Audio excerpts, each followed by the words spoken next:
So Trump has been very pro-Israel, and so he's been very pro-Bibi. Correct. And matter-of-factly, Tate. So do you think he's wrong on that, being so supportive of Israel? You know, this whole Jewish question thing is actually an interesting one. I'm going to talk about this. This is going to get me in more trouble. How much trouble am I in? Let me count it. 80%. The Oregons are coming for you, Tate. Fucked. Right. T, we're going to jail. Pack a bag. Tristan. Right. Pack a bag. Right. So this, you know, it's actually kind of frustrating for me because when I came out of jail, I did Piers Morgan, and I told Piers that what was happening in Gaza was a massacre. And this was on like October 9th, like 2 days after. You said genocide. Genocide. I said it was unfair what was happening.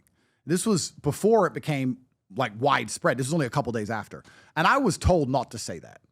That's going to get you in a lot of trouble. But that's what I believed, so I said it at the time. And there's a lot of people online who are fervently anti-Jew and are very anti-Semitic. And I know who these people are. And you know these people are, a lot of them. Sometimes, Kanye West. Yeah, well, no, sometimes they have a point of view, and sometimes they just go way too far with it. So I think this whole argument is kind of two-pronged. The first prong is that there are people in the world who blame the Jews for absolutely everything, and that is pathetic. And these people think that they worked out the secret of the world, and they're based, and they blame Jewish people for everything. They're like, oh, but that's the Jews. What is? Race mixing is the Jews. Maybe they're attacking me for supporting race mixing. My dad is black, my mother is white. Why do you think the Israelis called me and told me to say this? It's my upbringing. Or they'll say, oh, but you can't get a girlfriend because the girls have all been subverted by the media. That's the Jews. How did the Jews keep you out the gym? Because your arms are skinny, bro. Like, how did the Jews stop you from being a man they want to fuck? Explain that to me. They go so far with it. They go so far with it. And if you try and point this out, you're instantly a Mossad agent.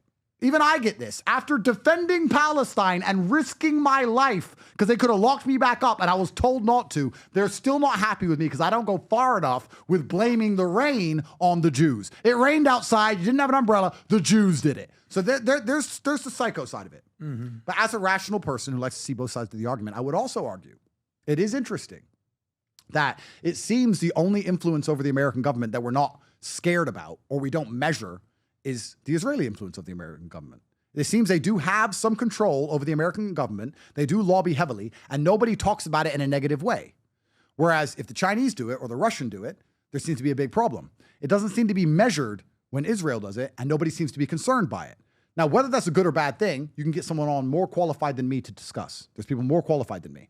I would argue as a rational, intelligent individual that the American government should be pertinently aware of all influences that are put on it. Shouldn't you measure them? I'm not saying even stop them, but shouldn't you know? Because, let me ask another question. This is a thought experiment. If you allow a nation to influence your nation, and you allow it to happen unchecked, who's influencing the influencer? I don't know this at all. This is off the top of my head. Who says Israel's not being influenced by China, Russia, whoever? What I'm saying is they can be a conduit if you allow it to be unchecked. So I understand that Israel seems to be the only country that can influence American politics without being checked. I understand that. I understand that's strange. I agree that should be measured. That's true. However, to argue that the Jews are the only reason why you're a little bitch hiding in your house at home, that's also bullshit. There's definitely a lot of irrationality on both sides. That's what I would say about that whole subject. And I think that people should be more rational and approach it rationally. But that subject seems to get people instantly into black and white camps. And those are the subjects that are hardest to discuss. I love the breakdown. Where there's no subjectivity. That's the part of the breakdown. See, because in this breakdown, the way you just eloquently put together, guess who can be right? Both sides. Yeah. Mm-hmm. Because it's like, no, Trump did this, and that's he's owned. He's this. Maybe he's just being strategic. Yeah. No, but that side, they have control of everybody. Maybe they do have a little bit. No, they don't. Maybe they do. That's the subjectivity. The keyword you're using here is that.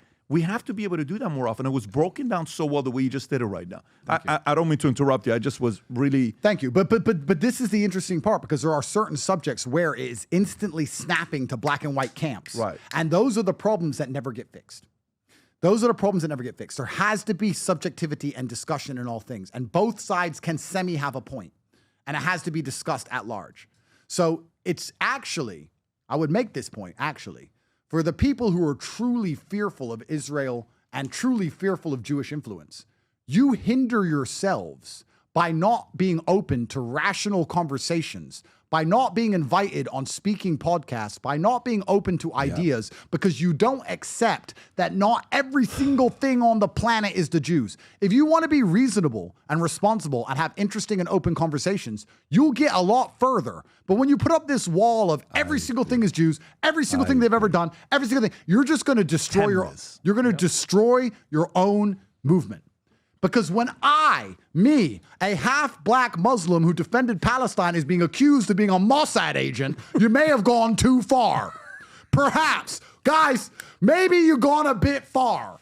But, I mean, I guess it doesn't cross their minds. Because I promote race mixing, because my mother's white and my father's black, it looks like I work for the Jews. So...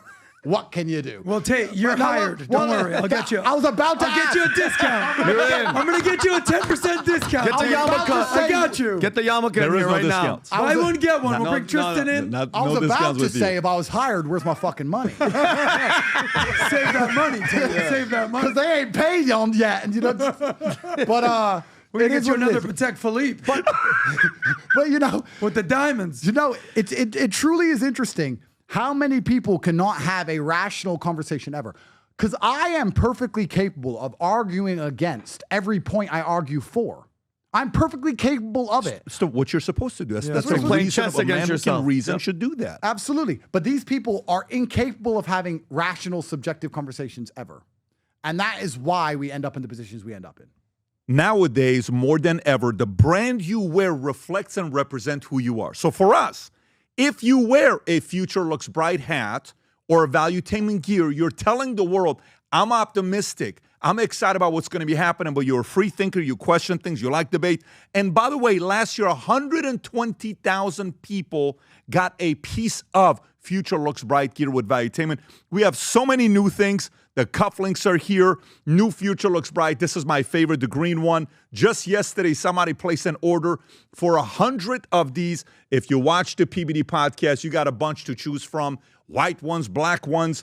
If you smoke cigars and you come to our cigar lounge, we have this high quality lighter cutter and a holder for the cigars. We got sweaters with the Valuetainment logo on it. We got mugs. We got a bunch of different things.